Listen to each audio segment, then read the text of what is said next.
నియోజకవర్గంలో ఎమ్మెల్యే కేటీఆర్ కు షాక్ ఇచ్చారు మున్సిపల్ అధికారులు. సిరిసిల్ల 5వ వార్డులో సుభాష్ నగర్ కమ్యూనిటీ హాల్ ప్రారంభంతో పాటు అభివృద్ధి కార్యక్రమాల శంకుస్థాపనకు మున్సిపాలిటీ పాలకవర్గం ఏర్పాట్లు చేసింది. కేటీఆర్ చేతుల మీదుగా కమ్యూనిటీ హాల్ ప్రారంభించాల్సి ఉండగా ఆ సమయానికి అధికారులు భవనానికి తాళాలు వేశారు.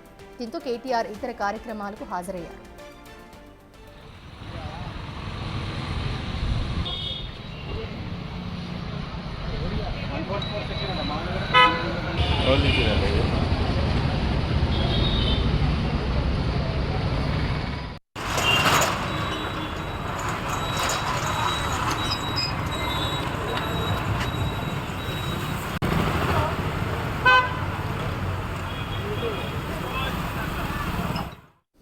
రైట్, ఇదే అంశానికి సంబంధించి మరిన్ని అప్డేట్స్ మా ప్రతినిధి శ్రీనివాస్ అందిస్తారు.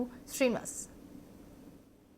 మౌనిష, ఈరోజు రాజన్న సిరిసిల్ల జిల్లా పర్యటనలో ఉన్నటువంటి మాజీ మున్సిపల్ శాఖ ఇటు మంత్రిగా పనిచేసినటువంటి కేటీఆర్ కు మున్సిపల్ శాఖ అధికారులే జలకిచ్చినటువంటి పరిస్థితి కనబడుతుంది. అయితే ఈ రోజు మున్సిపల్ వర్గము ఈ నెల 28తో పూర్తి అవడంతో ఈ రోజు పెద్ద ఎత్తున కూడా ఇటు సిరిసిల్ల పట్టణం లోపల పలు అభివృద్ధి పథకాలను ప్రారంభించేలా కేటీఆర్ ప్లాన్ చేసుకున్నాడు. అయితే ఈ నేపథ్యం లోపల పలు అభివృద్ధి పథకాలతో పాటుగా సిరిసిల్ల 5వ వార్డు లోపల నిర్మించినటువంటి కమ్యూనిటీ హాల్ ని కూడా కేటీఆర్ చేతుల మీదుగా ప్రారంభించేందుకైతే ఇటు బీఆర్ఎస్ కౌన్సిలర్లు ఏర్పాటు చేశారు. అయితే కేటీఆర్ మరికొద్ది సేపట్లో సిరిసిల్ల వస్తాడు అనేటువంటి సమయం లోపల కమ్యూనిటీ హాల్ కైతే ఇటు మున్సిపల్ శాఖ అధికారులు తాళమేసినటువంటి పరిస్థితి కనబడుతుంది. అయితే కొంతమంది వ్యక్తులు ఆ మున్సిపల్ హాల్ యొక్క నిర్మాణ నాణ్యత పైన ఫిర్యాదు చేశారు.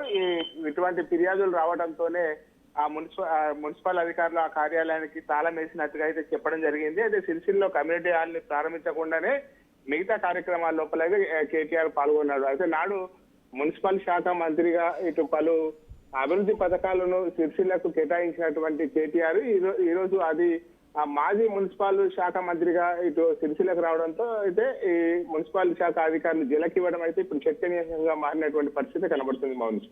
Right, thanks for the update Srinivas.